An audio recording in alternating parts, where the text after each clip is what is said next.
So. All right. We'll call to order the zoning board of appeals.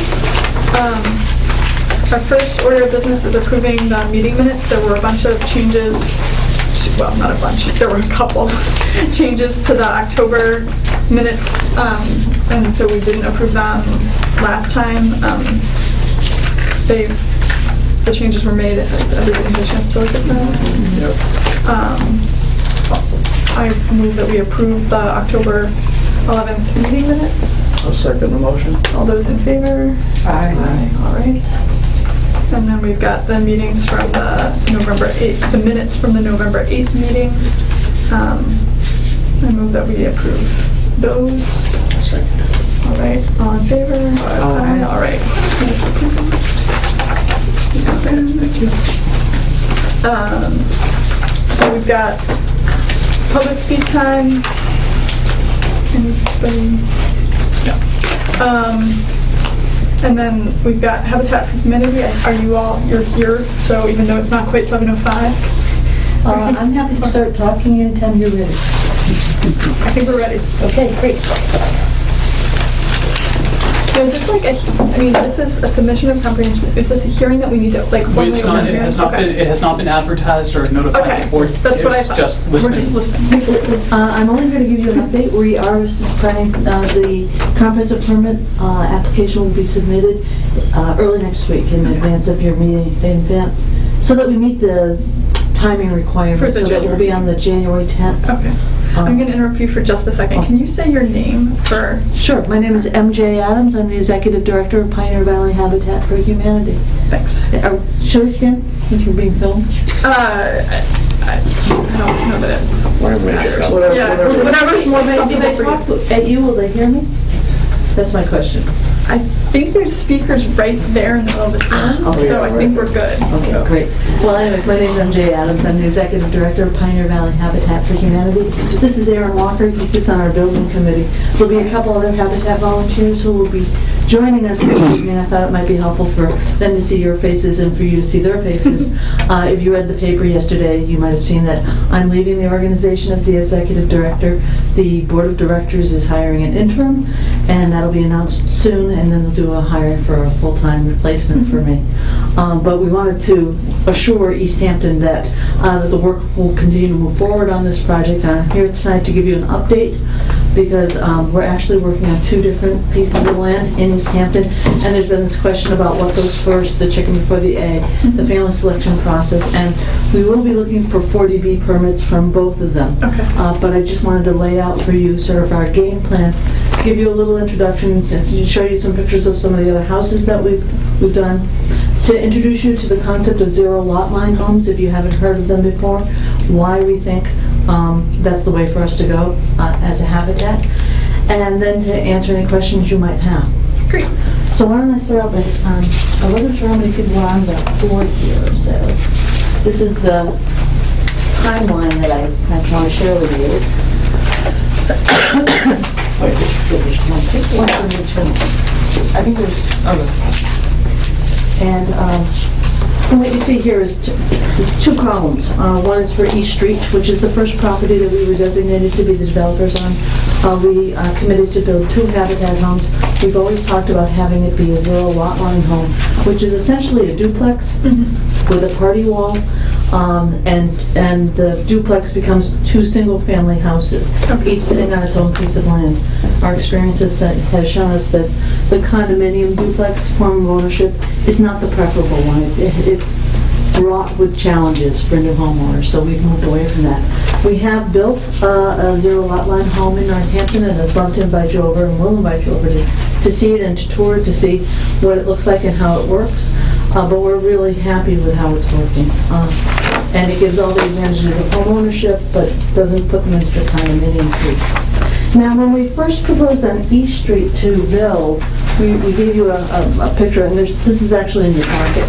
We had originally proposed a one-level home because one of the units must be handicap accessible. That's one of the requirements. And it went on it was on a east-west orientation. So the roof It was not appropriately sited on the site to be able to accommodate photovoltaics. Got that? So it was sitting the wrong way. This design sits the wrong way. We didn't think that we'd be able to put photovoltaics on our Habitat home on East Street. The mountain range was there, but we did invite, we have a TV Squared puts photovoltaics on any Habitat home that has an appropriate solar window. We went out there, we looked at it, and he said, yes, that was manageable. So what we're in the process of doing is shifting the orientation of the house so that it has a better south-facing roof line. And that way we can accommodate photovoltaics. And at the same time, with a zero lot line, the lot line actually runs through a party wall where the house is attached. So that's, you'll see a property line that will come right through the house. And we're looking at, we're planning to try to do a one driveway off, and then it would split. So Okay. each family would have their own, there would be some common driveway that they would, so there'd be only one curb cut on each street along that stretch. You all know there's water and sewer there, so there is some wetlands up here on this side that we have to stay 100 feet back from. We'll be looking to the Conservation Commission to get a determination on that as part of this process. So that's the East Street plan. And like I said, the game plan is really to shift it. The other change that you'll see from the floor plans that we submitted earlier to you, or to the town, is that we're looking to put basements in. And if you look at that, there's no place to get to the basement, so the architect is redrawing it. We also had to make sure that the size of the house met the modified sizes that the town had requested. Habitat, a 3-bedroom home with Habitat is typically 1,050 square feet. The town asked us to bump that up a little, so we did make some agreements to make these houses a little larger than your typical Habitat house, and to put 1.5 bathroom in the 3-bedroom units. So we usually only put in 1 bath for each 3-bedroom. I was just wondering, was that discussion with planning, or? Yeah, I believe it had to deal with It's actually between the mayor's mayor's office and Department of Housing and Community Development. Oh, okay. I just was curious. So the mayor had asked, and we will accommodate that request for other houses. So those are the plans. That there'll be a basement added in, there'll be a stairway or some sort of access to the basement for the units, and they will be slightly larger than what's shown, and they will meet the bathroom upgrades that we agreed to. But the one thing about Habitat is that we like to build houses to meet the needs of the family who are going to live in them. So one of the things that, even though we'll propose a design, we might come back and visit with you if the needs of the families don't meet the thing that we have originally designed. Like, so we've done outreach already, we've been doing outreach already on the handicap accessible home ownership unit. We've been in touch with some organizations that do serve handicapped families, just to give them a heads up.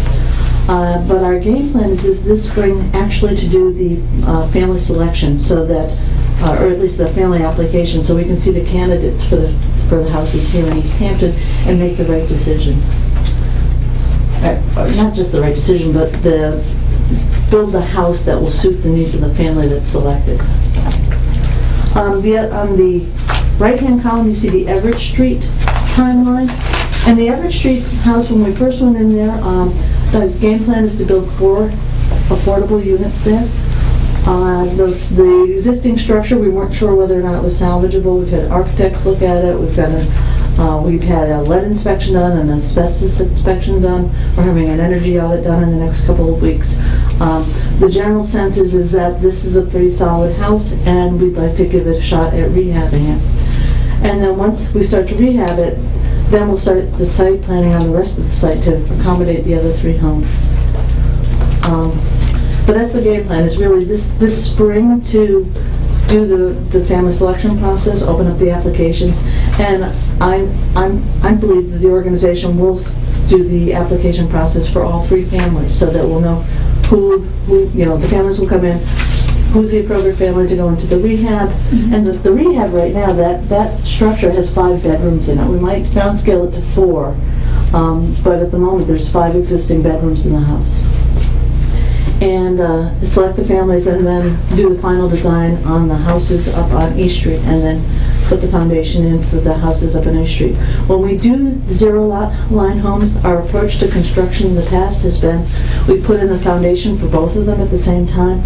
We frame up the exterior, and then we go in, finish one side, get that all done, move the family in, and then we finish off the other side. So that'll be the sequencing.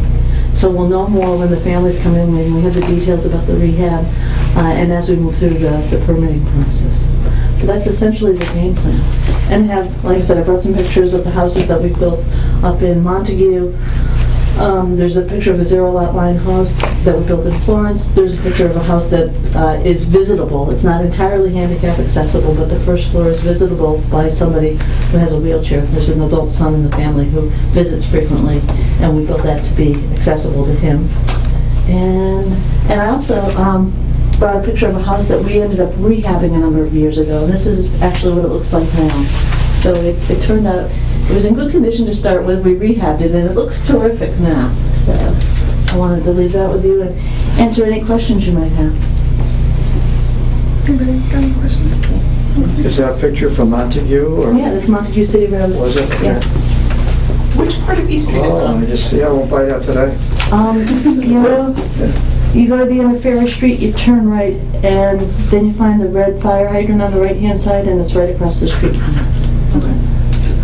It's currently a wooded lot. That's one time. It was part of the CPA open space purchase, where the CPA gave the funds, and most of the lot was set aside for open space and recreation, and this one lot was carved out for the Habitat for Humanity process. It's on the mountainside or it's on the... Mountainside. It's on the mountainside, yes, and there's water and sewer. There's a gentle slope. There are wetlands at the tail end back left of the site, but we've got plenty of nice big building envelope, so lots of poison ivy. In terms of when we're hoping that the homes will be occupied, depending on, our sequencing is that we suspect that we'll go in, do the rehab first, because it's easier to do a rehab with a house that's in such good condition. And also we know that that site has been a bit of an eyesore for the neighborhood, and we'd really like to get it cleaned up. I'll share with you right now that we have the Williston students caretaking the site, so they go and they clean it up, and you'll see them over there working from time to time. But our game plan would be to do the rehab and then get the foundation in for the zero lot line home, and then start the construction on those 2 units. And before we sell the rehab house, to complete the 40B permit process for that site, and then go in and build 3 additional affordable homes on the Everett Street site. So No, one is on the Everett Street site going to be, are they detached homes, or is that going to be like a condo with townhouses, or how is that? It's not going to be a condo. Okay. It might be an attached zero lot line home. I think that we're actually going to try to do some design work with the neighbors on that Okay. to see what the other 3 homes might look like and how they best fit on the site. You know, our first plan was to figure out what's back there in the jungle. Okay. So that would be the game plan. Like I said, rehab next year, put the foundation in the fall for the zero lot line home, do that construction. That could easily take 1.5 years, maybe 2 years, and then come back and finish up the Everett Street site. Usually 1 house a year. And by that time, we actually think that starting with the rehab work on Everett Street, that we'll be able to engage a lot of Easthampton residents in that work. Do you want to know something? Well, I'll say more. I'll probably repeat all this at the hearing, but I just thought I'd sketch it out for you. If you have any interest in terms of the Everett Street house, this is what it looks like with all the stuff clear away from the front. And this is the floor plan that we have. It's just a pretty simple floor plan. You're welcome to keep those pictures.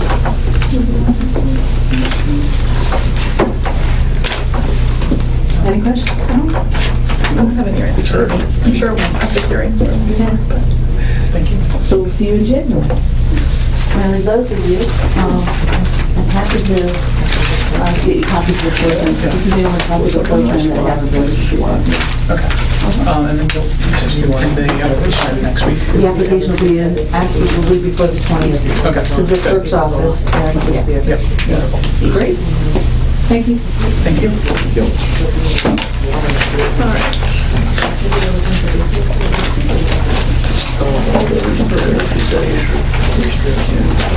Yeah, it was that they were asking. All right. Sure, I'll just hold everything. All right. The next thing on the agenda is sort of review of our 18 Liberty Street decision. I think I only got one printed up. Okay, so everybody should have gotten a packet of stuff from Ben, which had the initial application and our decision, and at the back of it was Jeff Allen's request for feedback from the city attorney, and the response from the city attorney to her question. And then there was, as a separate attachment that came out, that Ben sent out, was the email from David Gardner outlining his, So, Is this all for a motion for consideration? no, this is just, the background is that we were asked to address, right, you're going back even further than I was going to go back, which is a good idea. So, an application came in. That was in 2009. No. The July one. Just recently, yeah. Okay. It actually came in over the summer, and then we weren't able to meet 1 month because of a scheduling conflict. So we ended up not hearing it until August. And I think it was originally we were going to hear it in June, and then we didn't have a quorum. And so we heard it in August, and what was applied for was a variance with respect to the setback for this roof overhang. That's what was in the ad that went out. That's, what we addressed. The Planning Commission had sent a letter identifying some concerns about whether it was a corner lot, whether it met setback requirements. We didn't get into that because what we had in front of us was roof setback. Then there was some concern because there's language which had just always been included in, or maybe not always, but since I've been the chair, since before I was the chair, had been included as a matter of course about incorporating plans.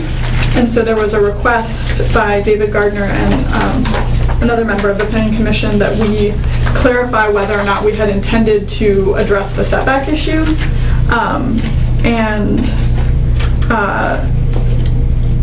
We then didn't meet in October, or September. September. We didn't meet right when that was right when that concern was raised.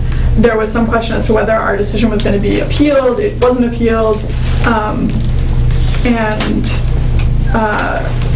I didn't realize that further follow-up was still requested, and then it was brought to my attention that further follow-up was still requested, and so tonight we are having our further follow-up as to what, if anything, we as a board would like to do.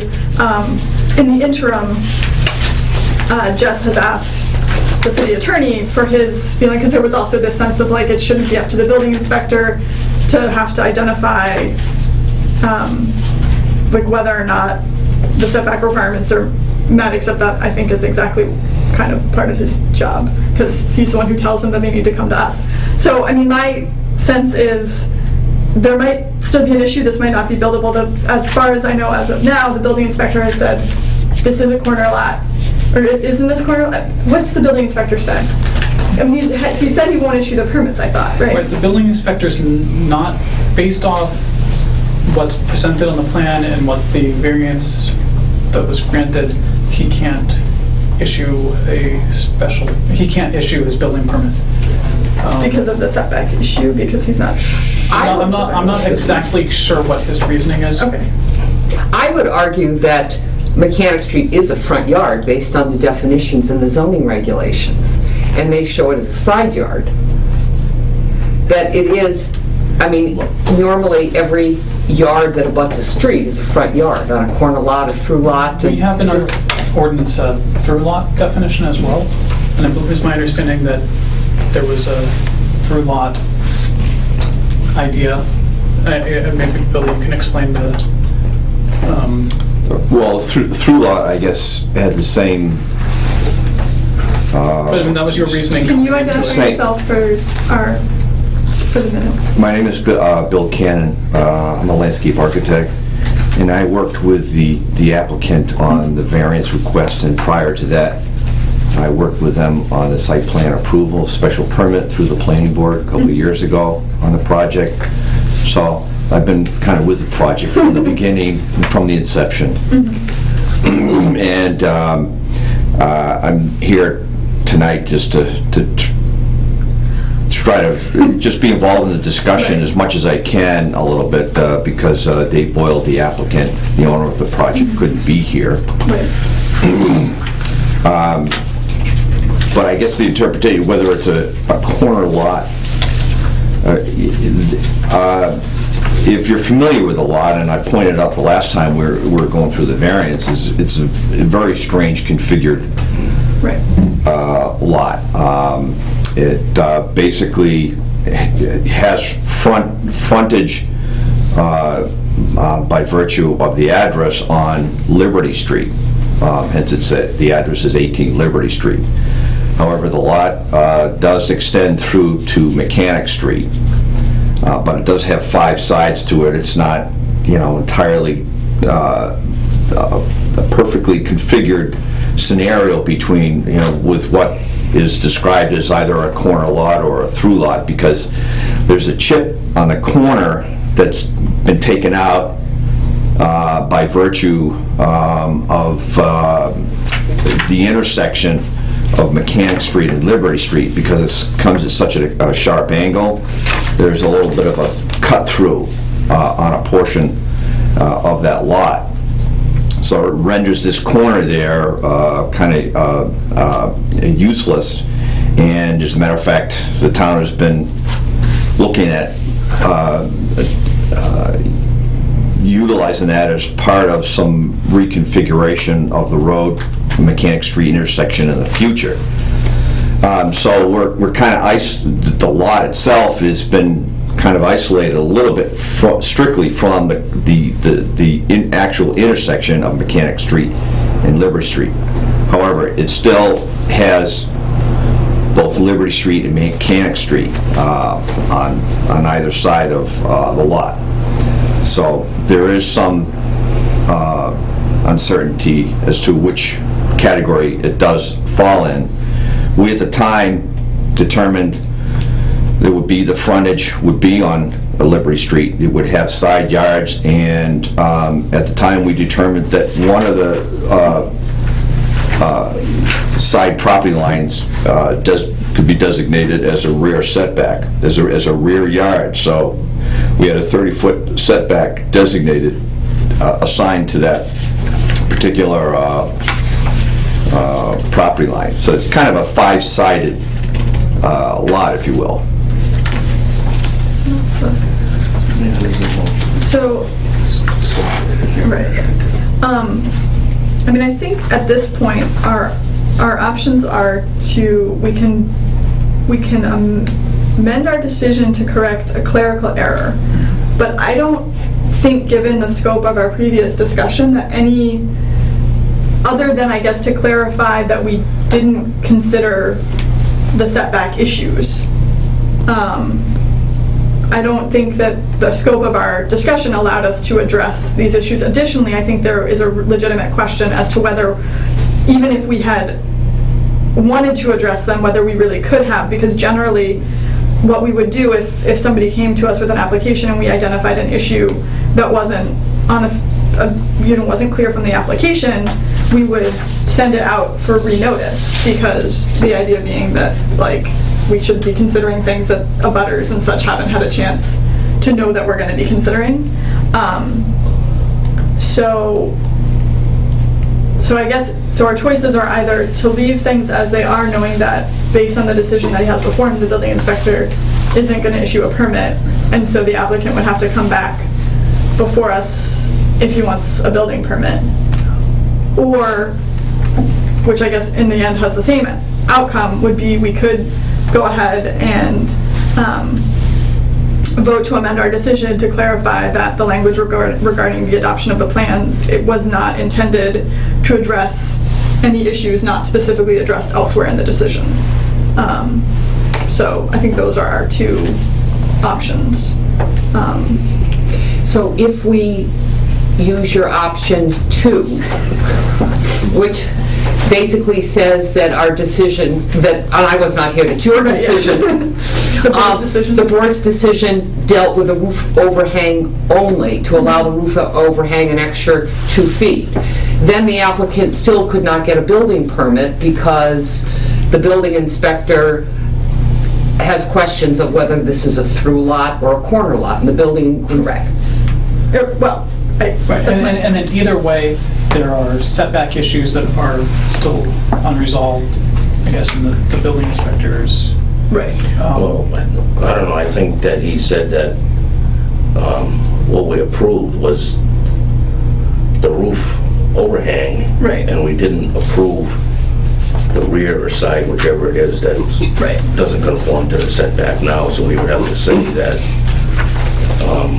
we approve that, then he could issue a building permit. So, well, right, but it appears that the board didn't approve that. So the applicant would really have 2 options, either to apply for another variance for a setback, or to appeal the decision of the zoning enforcement officer. I don't- believe that maybe too late.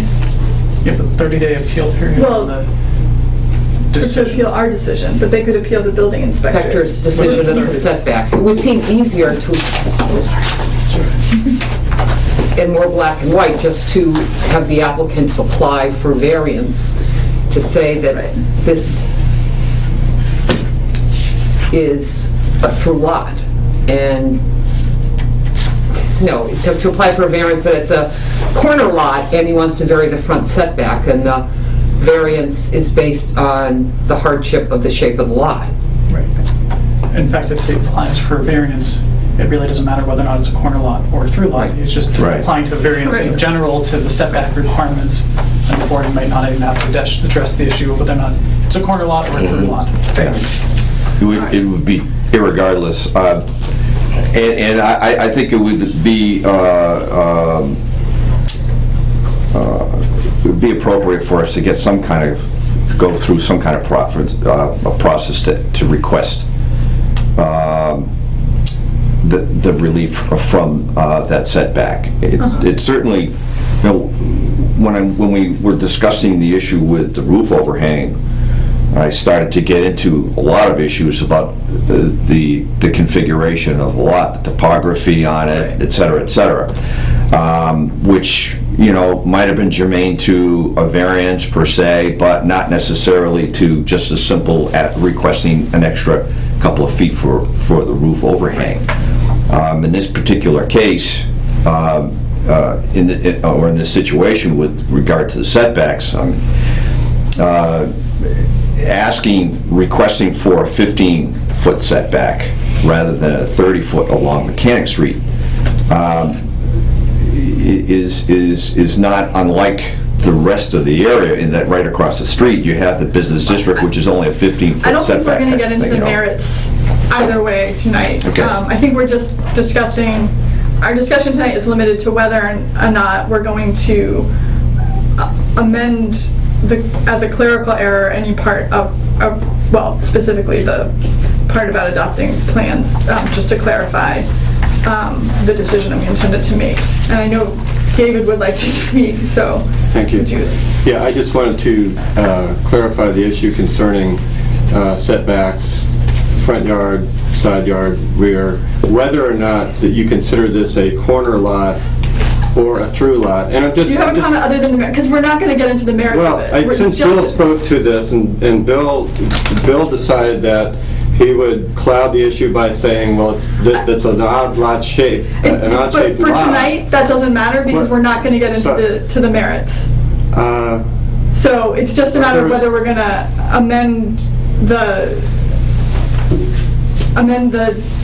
like, whether we need to give clarity to the scope of our decision is really all we're limiting to What can tonight. I speak about then? am I allowed to speak about anything? Well, before you had indicated that you felt really strongly, you and Ron both felt really strongly that we amend our decision. So maybe you don't feel as strongly that we amend our decision anymore, but I thought that that was the point. That was like... I do, but from going from what I was about to say to there, I think it actually has bearing on amending the decision. It actually is part of why I feel it's strongly that the decision should be amended to make it clear, first of all, that during the course of the hearing, the board was not aware of what that setback requirement was. That it actually is, no matter if you look at it as a corner lot or a through lot, or if then that's either the front or the back. It's very clear if you read the definitions of lots and then look at section 6, right, and you look at diagram 2-3, that in a lot of that configuration that fronts two streets, it's either a through lot or a corner lot. So one is the front setback, one's the rear. I don't think it's disputed that we didn't consider this. Like, Okay. I think So the amendment- those of us who were there are happy to so- acknowledge that we didn't consider this issue, and the question just is, at this point, with the building inspector saying that this is an unresolved issue and not being willing to issue a permit, whether or not we should, I mean, I don't think we need to, but whether the appropriate thing, what we would like to do is to clarify that we didn't intend to imply that we had considered this issue when we included the standard language. I think that's really the limit of what we need to decide tonight. The substantive issues, like, I'm not prepared to discuss them or weigh in on them, and nobody's been noticed, and so I don't think that's... I mean, it sounds like what Mr. Cannon was saying is that Mr. Boyle doesn't have a problem with reapplying for a variance. Well, it seems like the most prudent thing to do is to kind of clarify. Yeah. So then... So the question is just, do we want to amend or not? Yeah. I mean, it seems like either way, the real world outcome is going to be the same.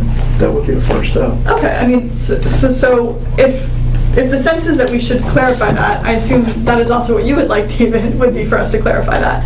So I see no reason why we can't do that. The only question I have is whether we can vote on clarifying our decision if we don't have a quorum of the members who actually issued the decision. Does that matter? I don't, because the ZBA has like 7 years or something, and presumably the board. There's like no limit, I think, to, for the clerical for error. clerical error, as long as it doesn't substantively change the decision or take away from what was granted or add to it. In regard to whether or not the members who were on the original... Well, they could not exist anymore. Right, So. yeah, I know it's like an unlimited time, so I think we don't need to worry about that. Just a question. So I think what I would propose would be that we just say, that we just amend it to remove the language, this decision incorporates the plans and/or designs presented before the board as part of this application. As what we intended to do is done with the other language, and so that language only serves to introduce controversy as to whether it does stuff that wasn't what we intended to do. So I would move that we amend the decision to remove that one sentence. I'll second it. All those in favor? Aye. Excellent. All right. Done and done.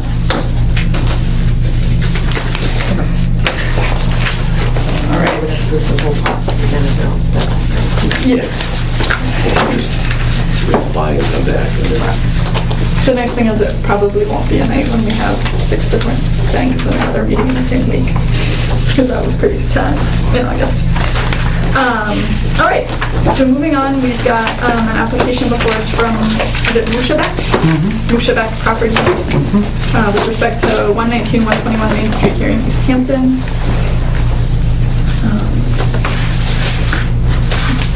Do you want to introduce yourself for? Yeah. Or let's give her a moment to get her. No, you know. Thank you. We have plenty of time. Okay.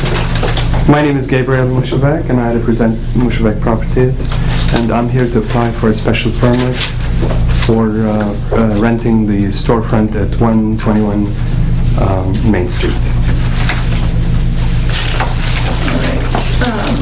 Obviously, we have your application. Do you want to say anything before we get, I've got some questions, maybe others do as well, but I don't know whether you want to.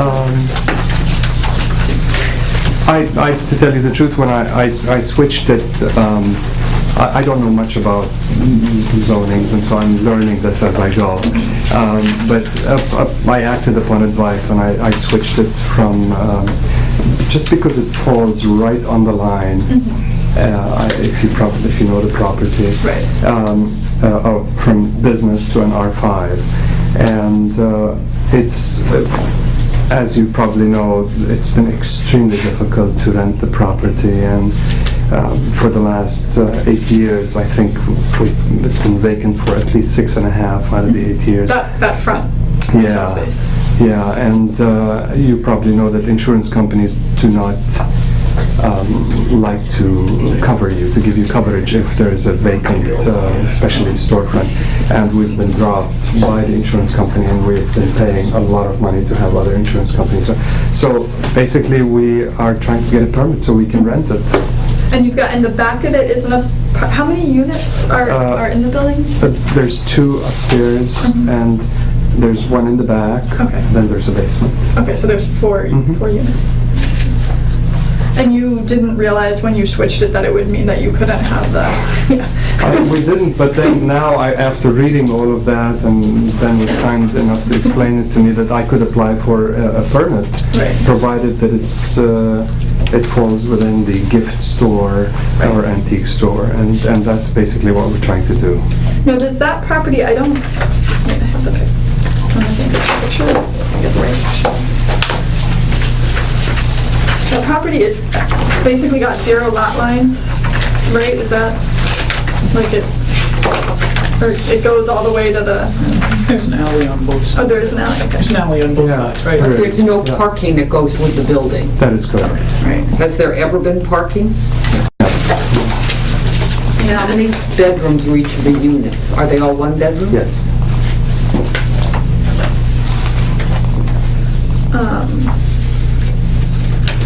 So I think that the issues with respect to, well, there's a couple issues. There's the special permit to allow gift shop, and then as part of that, there's considerations related to parking. And then, were we to allow that, there's the issue of signs. The building inspector specifically made sure that we be clear about what, if any, signs would be allowed.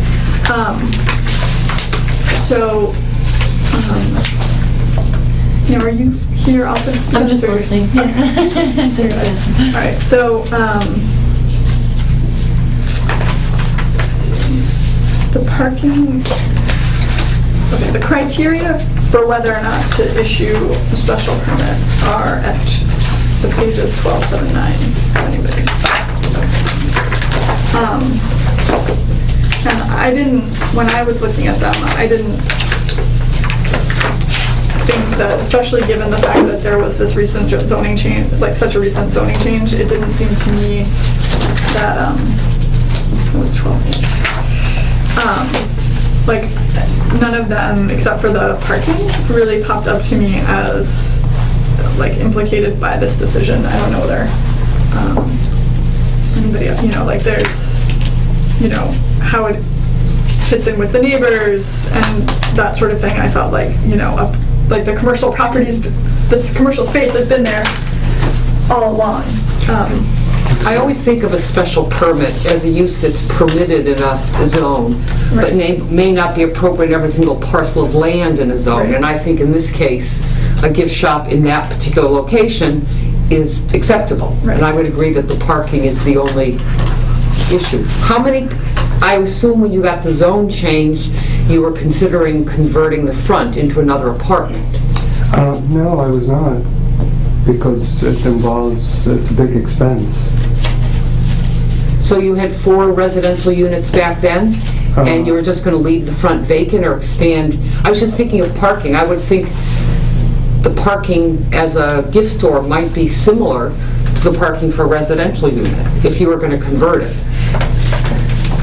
I believe that our zoning ordinance, when it was a downtown business district, our zoning did not allow first floor residential in the downtown business district.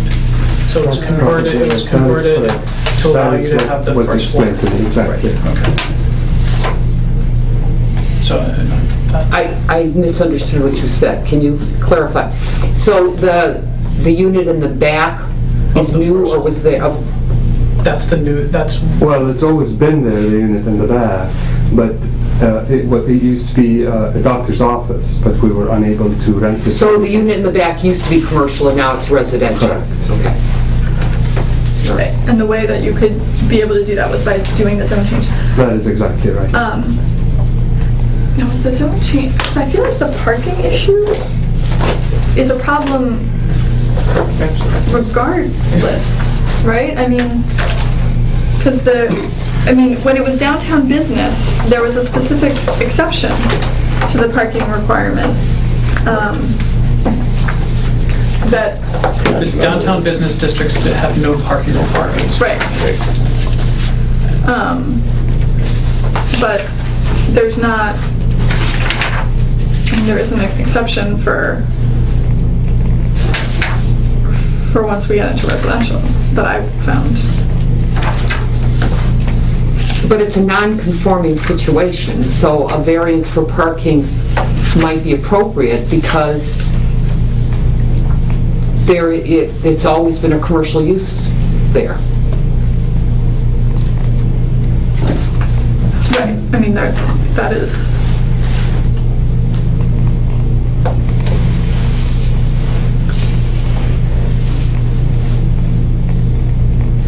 I mean, I guess so that's what we would have to do is Well, there's a question whether or not the parking requirements apply to the existing building because it's older than 1973. Right, well, so that's, I was looking at that because it's only if you change, like making changes, right? Like it's, where is it? I've got the one for, So I think it's 10.1. any district, in any district, if any structure is constructed, enlarged, or extended, but we don't have construction, we don't have enlargement, we don't have extension.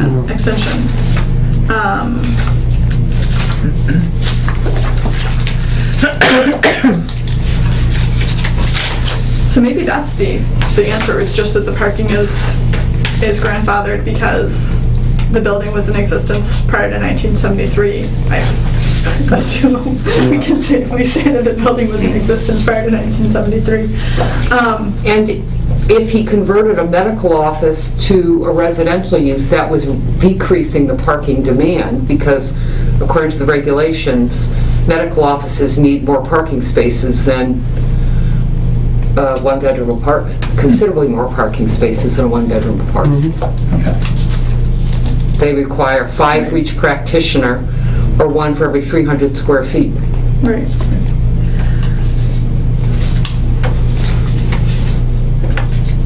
Right, because that was a change that theoretically triggered the obligation to meet.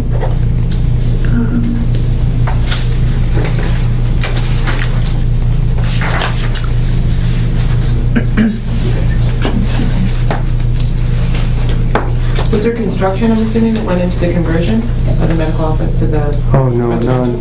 none. None. It was a one-bedroom unit. It was just tucked in the back, And there was a retail store in the front? and there was always been a retail store in the front. So I think they're just changing the parking demand by converting medical offices to apartment. And Right. So So it wasn't enlarged, but it used in existence prior to 1973. Or was it constructed? That's the tricky part there. Yeah. And so it's really up to the board to decide It shall what be that required means. to provide parking. It shall be. You gotta love the typos in the zoning ordinance. Which, in accordance with the following tables of any district. I kind of like your idea of reading it as if a use changes, that would increase what is required to be provided. And here we have a use change that decreases what would be required to be provided. I mean, I think that while not clear from the questionable grammar of the actual zoning ordinance, I think that makes logical sense and is consistent with like the purpose of, or the apparent purpose of that language. I mean, you know, it's talking about enlarging space, so I think it is fair to say a use that is enlarging, you know, to sort of read into that, a use that is enlarging the parking requirement. I feel pretty comfortable with that. So it'd be saying he doesn't need the parking variance because, No, I think it uses a sign. so he just needs the sign variance. Well, it's a special permit. Right. Sign. Right. Which we have to, well, and we need to special permit for the use. Yes. So, I mean, we just have to make sure that we have that language, but,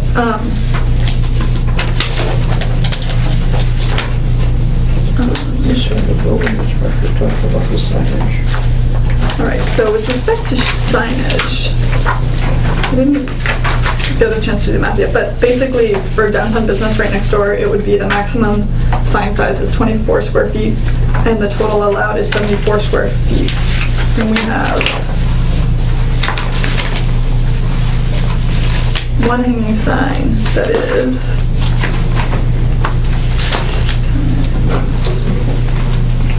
Two hanging signs. Are there two hanging signs? No, it's just Or one. it's just Oh, a just front one. one?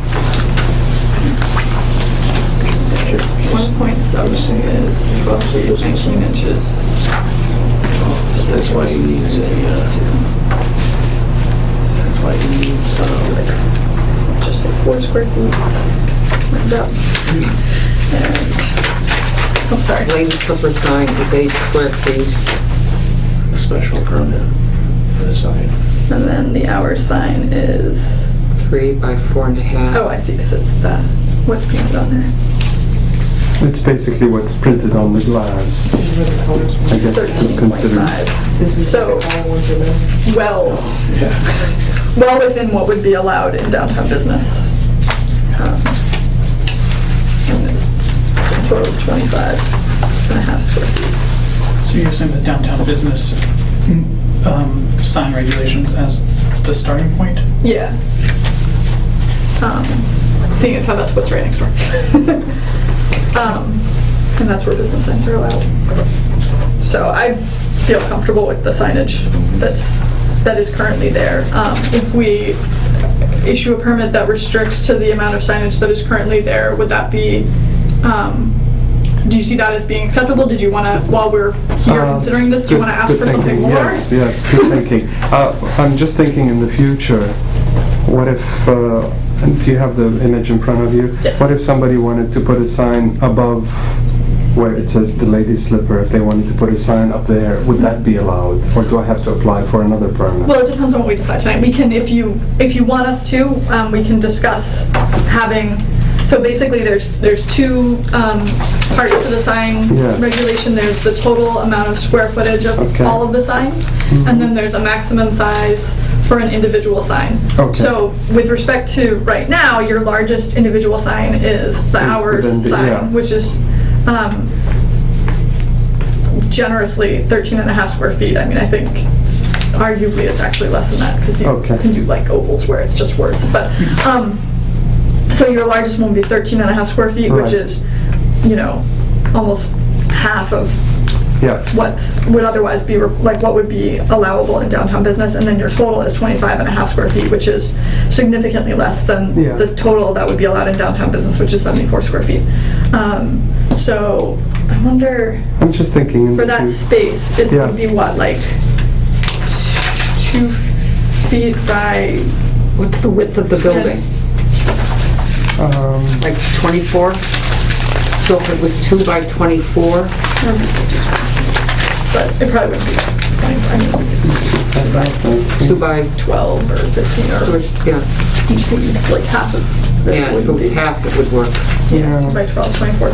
But this here's a hanging sign. I mean, I guess the other thing to consider is, you know, does it make more sense for us at this point, given the location and the history of this property, to, if we're gonna, like, to the extent that we're gonna address signage, just say we issue a variance to allow signage consistent with what is allowable in downtown business. I think that would be As opposed to dealing piecemeal with it, because the building inspector certainly knows how to deal with downtown business, and then to the extent that that gets changed in the future, we don't have to worry about a situation where either this property is allowed more, or is, you know, allowed so significantly less that it's weird or something like that. That's the way to go, yeah. All right. All right. So, let's see.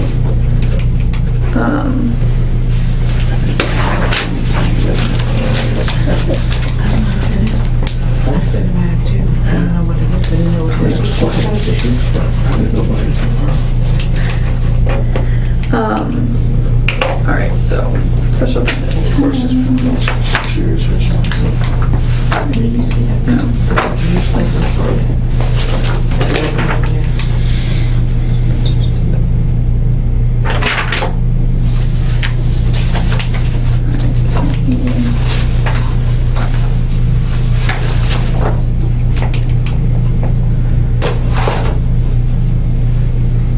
All right.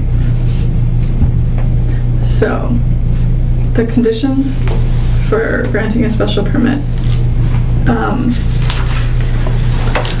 I guess we don't have to address them. I mean, it's not like with a variance, because it may include but are not limited to the following. So I guess we can do general language except to specifically address why we think that the parking is fine, and to specifically say that we don't think a variance is required for parking.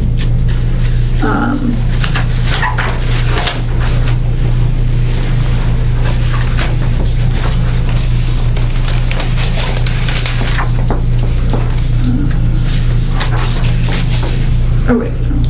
I think that the condition should limit it at the moment to the antique store, gift store. Uh-huh.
Mostly the special permit requirements are specific to new developments. That's what, because it was like the use of the land, that you won't draw on city services, like it seemed when I was looking at it like they weren't mostly applicable here.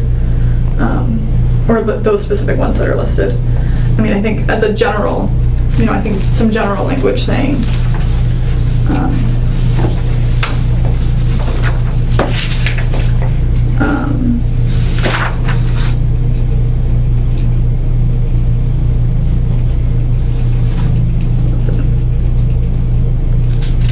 yeah, like general language that says, that we think that in granting the special permit, the use will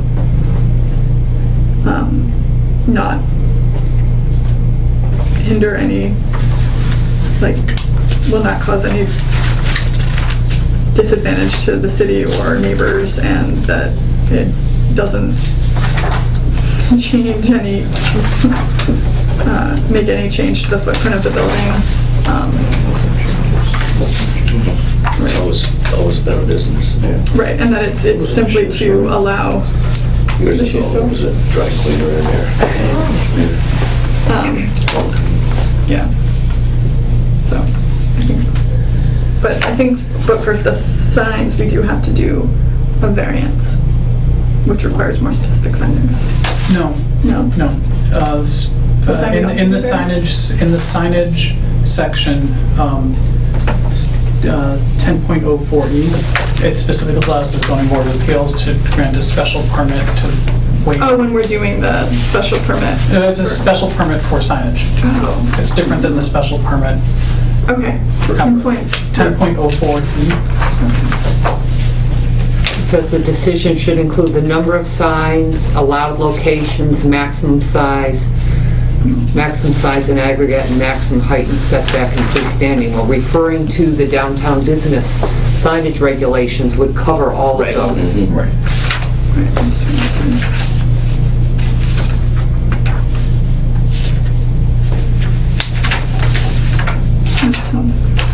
Oh, 04 or 10.04.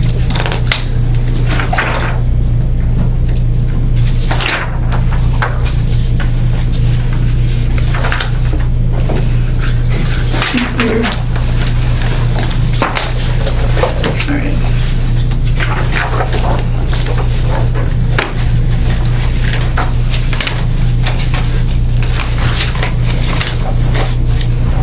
Oh, I see. Great. So,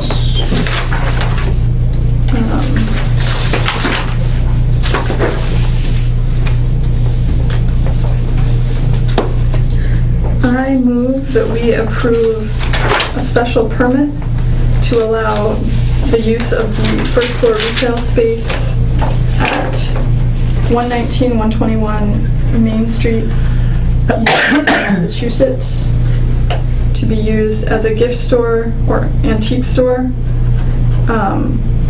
and to allow signage on the premises consistent with what is allowed in the downtown business district. I further move that we make specific finding that no variance is required for parking because the use that the special permit is granting does not increase the parking that would be required, and this is a building that was built and in use as a mixed-use building prior to 1973.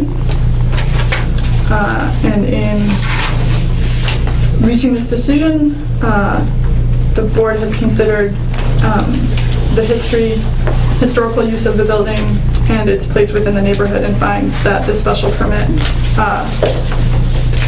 is consistent with that use, and that such use is beneficial to the city. That's a motion. That's a motion. I second it. All right. All in favor? Aye. All right. So we'll get this in writing and file it usually within a week. I think we have 90 days. 90 days. I thought we had less than 90. It's confusing. We can get into it later. Okay. We'll try to do it within a week. fine. Once it gets filed, there is an appeal period. And so, like, the permit doesn't actually, it's not actually issued until the end of that appeal period.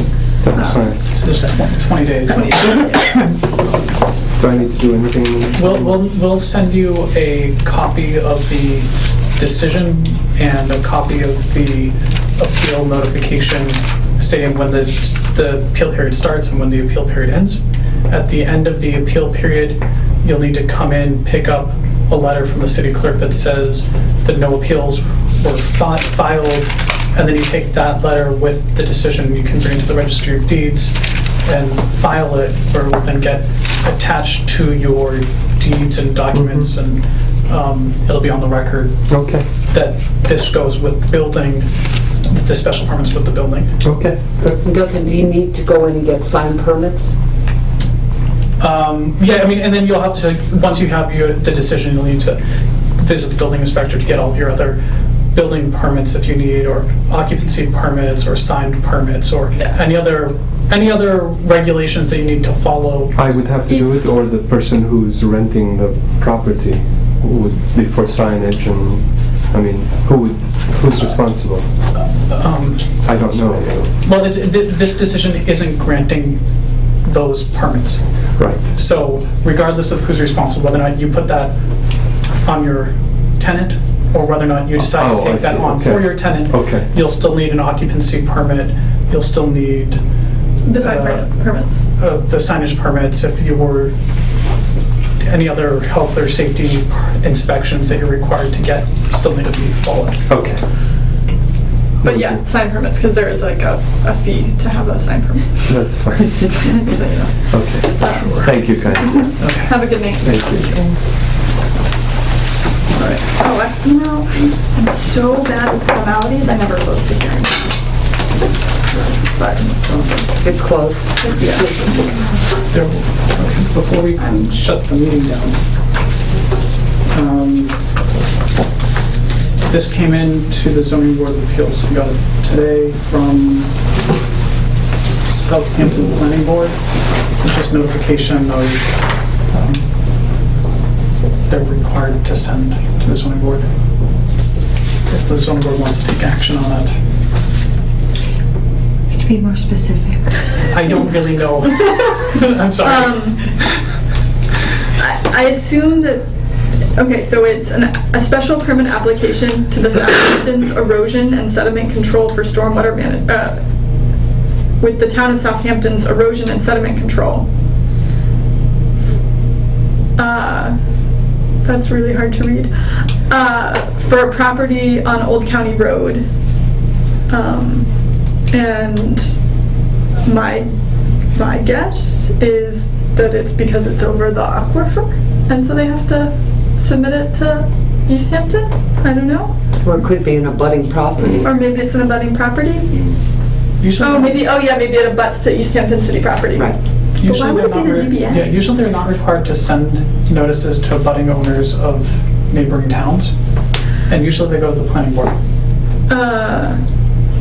All right, so maybe you could follow up and see whether there's anything that we, like, we have no idea why this, okay. Yeah. I guess it's really, it's their notification, it's what we send everyone else when Right. we are required to. Yeah, I don't know why they sent us a copy, But if Easthampton had a problem with it, who would rise to the challenge? yeah, because we can't really, I mean, I don't know anything about it, so I can look into it and just send an email to the board of what. yeah, if you find out anything more about it, it would be interesting to know. I don't know what action we could even take with respect to it. You could attend their hearing. Right, but if anybody's got December 19th at 7 p.m. Now you do. All right, here, I'll go back to you. Thank you for remembering. Yep.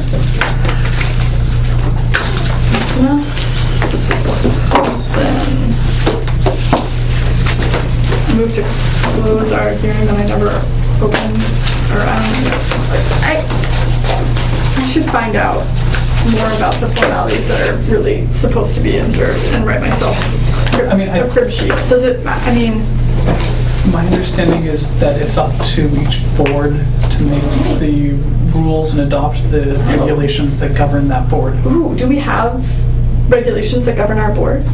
Not to my knowledge. Like bylaws? Yeah. So I can be less formal and that would be okay? Because I really, as everybody knows, Yeah. that is my number one failing. I mean, I would encourage, the planning board's taken an initiative to create some rules and regulations that they're trying to institute for their body. Do you have a copy? Or not yet? I do have a draft version of it. I can Yeah, pass it along to the zoning board of appeals, and maybe the ZBA wants to do a similar type of document just to Sure. outline I think that's how to a proceed. good idea. Okay. That would be good too, because maybe we can put in that, like, what the best way to communicate with the board is. Yep. And how the board will communicate back. All right. On that note, we're out. You can stop the recording. Thank you all.